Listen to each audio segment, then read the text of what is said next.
Hey, welcome back to Sly Cooper. Let's go ahead and get started with another level. We have like 2 out of the 3 keys that we need, but like, you know, I'm gonna get all 3 keys in the area because why not? Try and get all the Thievius Raccoonus pages I can get. I'm not sure if I'm gonna try and do 100% or not, as stated in the first one. I'm certainly not gonna like push for that. But I really do love the art style and everything in this game, so like I want to relive I do want to relive the levels and be able to see them all again, because you know I really like like I said, I really love the art style in this game. The frog over here. Tighter security, oh no. Now the security might be tighter if their, you know, laser beams didn't move and leave like obvious openings for you to slip through. Let's see, were there any bottles back here? No? Okay, good. But yeah, like I was saying in the first one, I really love the fact that Raleigh's a frog. Because it's like, well, dang. I really like that Raleigh's a frog because it's like, you know, like, I feel like a lot of designers would have like skipped over frogs.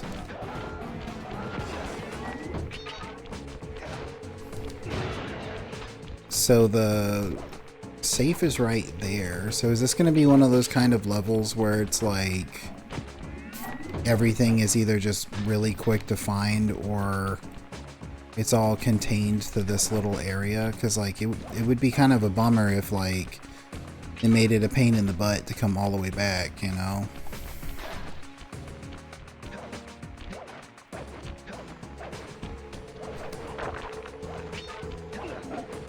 Get up there, dude. Dude. There we go. Cool. Cool. Yeah, I think either it's going to be just like really short self-contained level, or it's going to be one of those things where it's like, oh, they got me. It's either going to be really short contained level, or all of it's going to be like right here. Yeah, because there's the key. No trespassing. Get this life. I like the life collection sound. I think it's like kind of like a xylophone, if I'm not mistaken. But it makes me think of like how much I really miss sound effects like that in games. Like I really love the cha-ching, like you get a life in whew.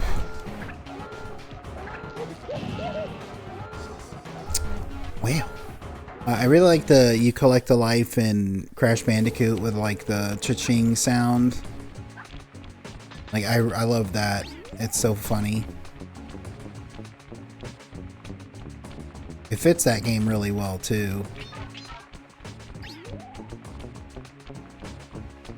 All right.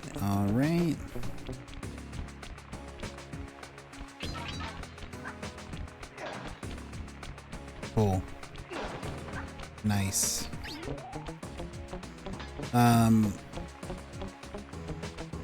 So just to kind of break, was that all of it? I'm missing one. Gonna kind of break the illusion a little bit here. I'm recording this about the same day that the Nintendo Direct for the Switch 2 came out. And this will probably be going up around the time the console releases.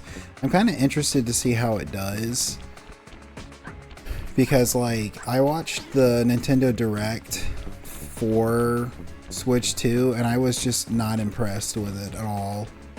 I don't want to be that guy that's like you know, super critical on something that other people have worked on and are very proud of. But like, I'm just not personally into multiplayer game stuff, and it seems like they're trying to gear Switch 2 around a multiplayer console. It definitely feels like they're trying to be, you know, with like the chat service that they're putting in that's on every console, but like after the first year you have to pay to be able to use it. Like, I'm just not really interested in that stuff myself. Like, you know, one of the things that's, I guess I'm getting a little disenfranchised when it, there it is. I'm getting a little disenfranchised when it comes to, not that button, this button. To a lot of modern games and consoles and stuff is like, I feel like a lot of consoles, like PS5, new, whatever the most recent Xbox and Switch and everything is, like, they just kind of feel like greatest hits consoles. And like, it's not really a bad thing that it's like, hey, this is a console that gives you the opportunity to go back and play a lot of games you might have missed. But like, at the same time, I worry that like a lot of the gaming industry is going to just be like, Raleigh's entire operation. I wonder. Yes, I can wire this info directly into your binocucom. It'll show you the position of nearby clues and breakable objects. neat. So is that going to show me where the bottles are? Anyway, yeah, I kind of just fear that a lot of modern consoles and everything are just working more towards putting games that they've already released, you know, on the console to play and then selling it for a premium. Like, not just the console for a premium, but I mean like the, you know, the privilege to replay this game that might be a little harder to get your hands on. You know, like, it just kind of feels like I guess for an example would be like, you know, they're bringing the GameCube games on to the Switch, and you have to like, which is cool, and maybe if we're all lucky, like, when a game comes on to the Switch 2, it'll like make a lot of GameCube games more affordable. But like, I don't know, it's like $450 for the console, like, what is it, like 20 to 60 bucks for a year's subscription, and then on top of that it's like $20 to $40 for the that specific is this one of those games where you can only have 9 lives at a time, or can I get more? There's one right over here, so I might as well check. Come on, Sly. But like, yeah, I fear that it's going to be one of those situations where,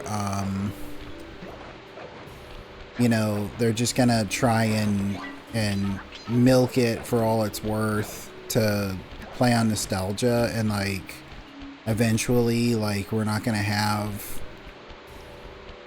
new games coming out or something like that, because like everybody's just going to be continuously paying for the same old games they've already like owned on several other consoles.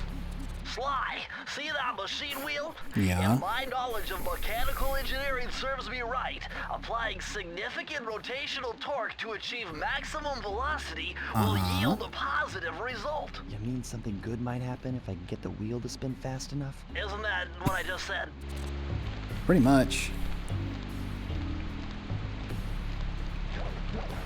Yeah, like, so I'm just kind of concerned that that's what's going to happen, is that like it's just going to end up being like Nintendo or PlayStation or whatever the case, Sony is just gonna just like keep reselling a lot of the same old games, which is not, I guess, not a big deal if you've never played it, but like I think I've already talked about it before. Like I've bought, maybe I've talked about it before, I don't remember. Like I've bought Resident Evil 4 so many different times, and the only reason it's like better, you know, fire. It seems a little bit better to like buy, you know, like the PS4 port of like Resident Evil 4 is because it's like slightly more optimized. I mean, I kind of ended up really, funnily enough, I kind of ended up like surprising myself because like a couple years ago I went back and played the PS2 version of it, and like the game still looks really good on PS2. It's a little graphically rough around the edges, but like the game's pretty optimized. Like it, what do you call it?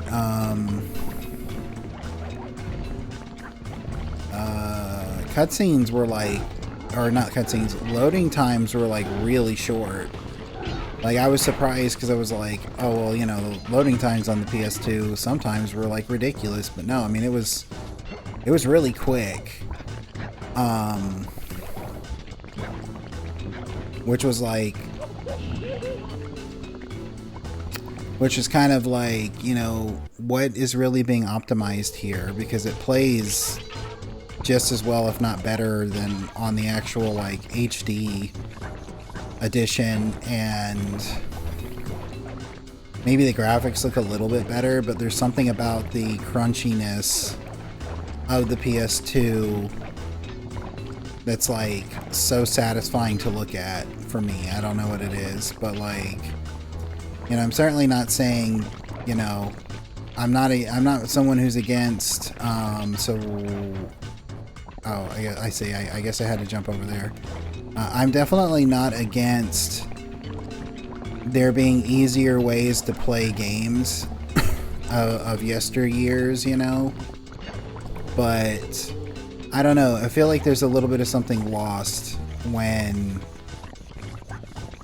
you go too far from the original console and stuff, especially when you get like weird controllers that like the games were not, you know, like, well, I say weird controllers, but like controllers that aren't vastly different. I mean, like, if we're being honest, like, yeah, the design and ergonomics have changed a bit, but like PlayStation controllers have pretty much been the same since they originally came out, with the exception of the original controllers did not have analog sticks on them.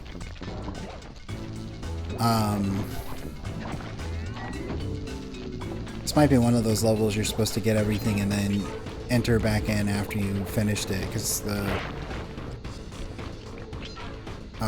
vault was right at the beginning. But like I was saying, like the controller, except for the analog sticks of the PlayStation like controller, it's pretty much the same. The DualShock editions, like everything's located in the same spot. The exception, of course, is like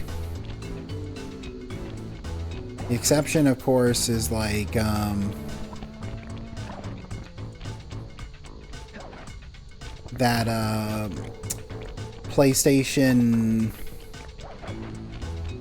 4 and PlayStation 5 have a bit of a different ergonomic feel to it.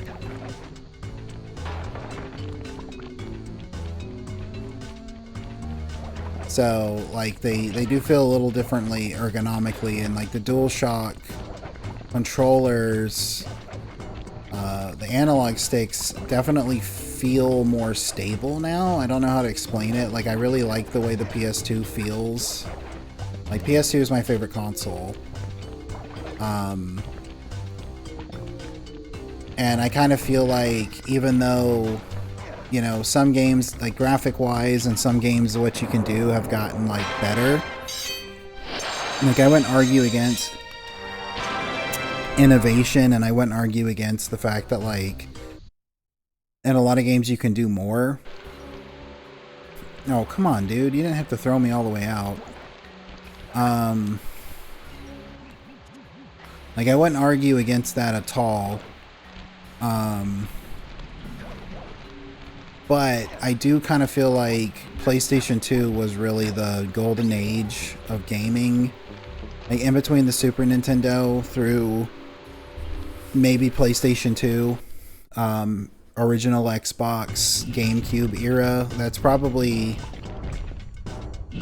I don't want to say gaming peaked there, but for me, I feel like it did, and I kind of feel like... I'm unbeatable. No code can stand before me. I kind of feel like, even though there were a lot of people who were clearly, like, you know, funding games and game development for money, like, it feels like there's more to it than that. Like, there are actual people who, there are people who are doing it because they enjoyed doing it, and that they were, like, doing it because of being creative and art, you know? Like, that's just something, like, I think you still see that a lot. You see it, I think, more in the indie video game scene over, like, more like AAA stuff. Slow motion. I think you see it, like I said, more in the indie video game scene than you do in the AAA. You gonna get up there, bro? There we go. In the AAA scene, but... Hey, Sly, you can adjust the game camera using the right analog stick. And to bring the camera behind you, click it.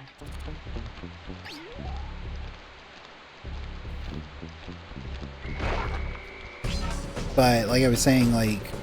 I don't know, to me there's a lot of, like, games these days that just kind of feel like they're just being put out to make money, and that makes me kind of sad. And I don't know, I think, like, to an extent, like, the Switch 2 is kind of an example of what I mean. Raleigh appears to have booby-trapped this entire place. I'm gonna enjoy this. Don't you get it, Sly? If you step on that rug, forget about becoming a master thief. You'll be a master dartboard. Wait a second. What if I jumped into that barrel for protection? I don't know. It looks pretty risky and very unsanitary. Only one way to find out. Yeah, I gotta find out the sanitation of this barrel. But, yeah, like I was saying, I feel like the Switch 2 is probably, like, a good example of, like, what I mean by, like, I don't doubt that there are people who want to make a fun console, who, you know, enjoy doing what they're doing, and they want to make fun games. Like, I'm not saying anything like that. I don't want to be too cynical about it. But at the same time, there's a lot of aspects about it that I'm kind of like, oh, I guess I needed. So far, so good. I bet if you That stay barrel. still inside the barrel, the guard won't be able to see you, even if he shines his flashlight on you. Switch 2, I think, is kind of like an example, because, like, PS5 was also an example of, like, scarcity, and, like, you know, the NES and SNES classics had the scarcity aspect to it. But, like, the thing that what I mean the most about that is, like, I have a PlayStation 5, I play it the most, but, like, my PlayStation 5 is basically a glorified... my PlayStation 5 is basically a glorified PlayStation 4, because, like, all of the games I play on it are, like, PlayStation 4 games, you know? So it's more of, like, a PlayStation 4... like a more optimized PlayStation 4, which I guess is not a bad thing, but at the same time, it's like... I look at, like, a lot of modern games, and I'm just like, you know, I'm just not interested, because a lot of it just looks kind of the same, you know? Like, you get, like, the option of, like, 4 different games and they're all the same game, you know what I mean? So, and of course, you know, mileage may vary, like, you might have a different opinion about it, but, like, I just kind of feel like it's all the same, you know? There's not really... I feel like there's not really a... Get on the ladder. There we go. I feel like there's not really, like, an incentive for game developers to take any kind of risks anymore. You know what I mean? Like, a lot of game developers, I feel, are, like, beholden to make what sells as opposed to doing what they want, you know?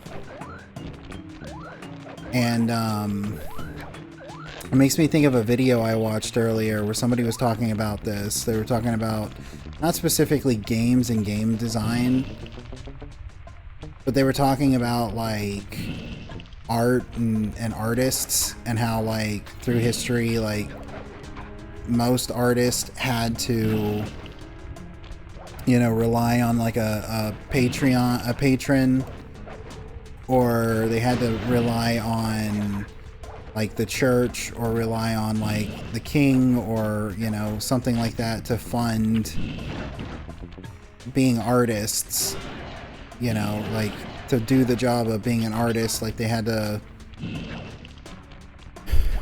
to rely on somebody that very clearly wouldn't let them be creative, but rather was putting forward, you have to do this that I want you to do, or else, like, you know, you don't make it in the world. And that really sucks. Just simply because I agree with the sentiment of the person that, like, you know, art, like, culture is art, and society needs art just like they need, like, all sorts of other things. And it's just, it's kind of a shame to see it, because, like, one of the things that they were talking about is the concept of, like, you know, when a corporation buys and pays for a lot of artists like that, like, they end up making the art very bland and generic to make it more palatable for more people, and then everything just becomes bland and generic. And, like, I feel like looking around in 2025, that's a lot of the stuff we see, you know. There's, like, that's a lot of cartoons look identical, a lot of books and a lot of things are just kind of like paint by numbers, like, gotta hit those certain macros of, like, you know, tropes. Oh, come on, you can get up there. There we go. You gotta hit those certain, like, macros of tropes to make it more palatable, because this is what sold in the past. Okay, there's 2 more. Does this tell me where they are? Maybe there?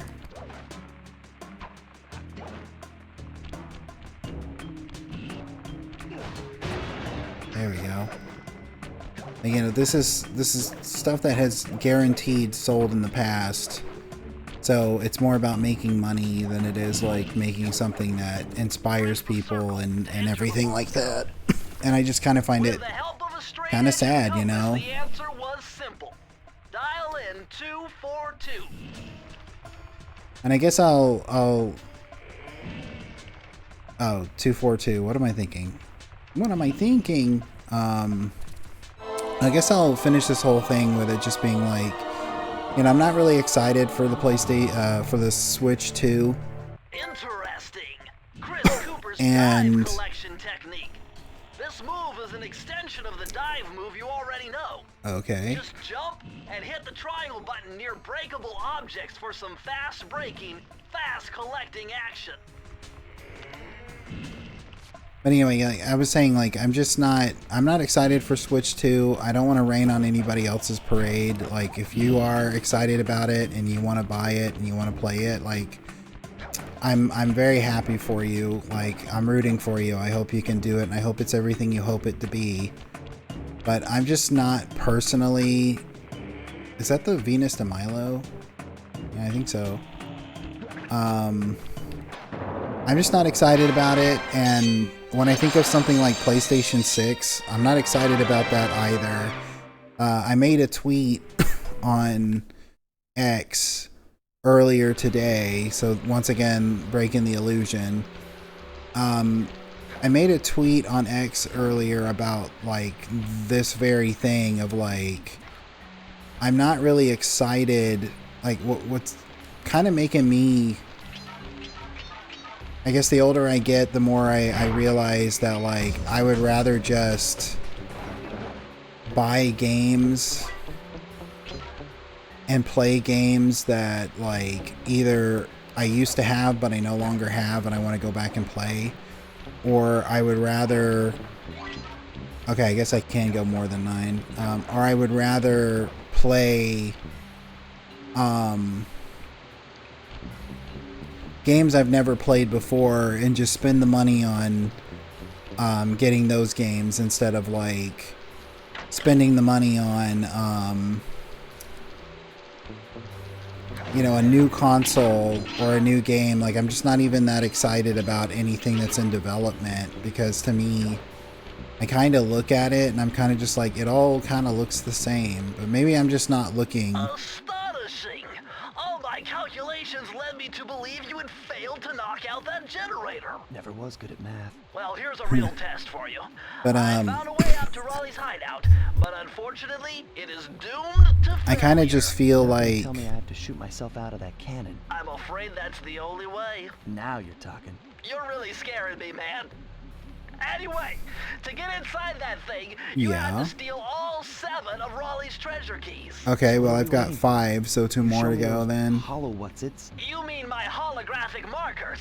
Yeah. And But also, I'll finish saying whatever it like takes to get this. shot out of that cannon and steal back my family's I just kind of feel like I would rather buy a game I've never played before on a console that I still have, and go back and either like go back and experience something that I never had the opportunity to because I didn't have the game before, as long as it's not like a ridiculous, like, you can't really afford it kind of situation. But let me take this guy out real quick. But if that was a bummer, I apologize. That's just kind of how I'm feeling lately. Like, I still love video games. I don't feel disenfranchised when it comes to video games. Just like I feel a bit like disenfranchised with the industry as a whole. But it kind of is like one of those things where I think I've talked about it before. I can't remember when, but we live in a time in 2025 where there's a beautiful problem, and the beautiful problem is that, like, there's so many games and stuff to choose from that we don't have to worry about it. Like, you know, if you can get your hands on it and play it, like, you know, everybody has like the ability to play a lot of really, really great, excellent games. And yes, there's a lot of like not so great games out there too, but you know, like I said, like, everybody can find a game that they'll enjoy. But I'm going to end it there. I'm going to end this episode here. I appreciate you watching. If you made it to this point in the video, I really, really appreciate it. And I hope you have a great rest of your day. Bye.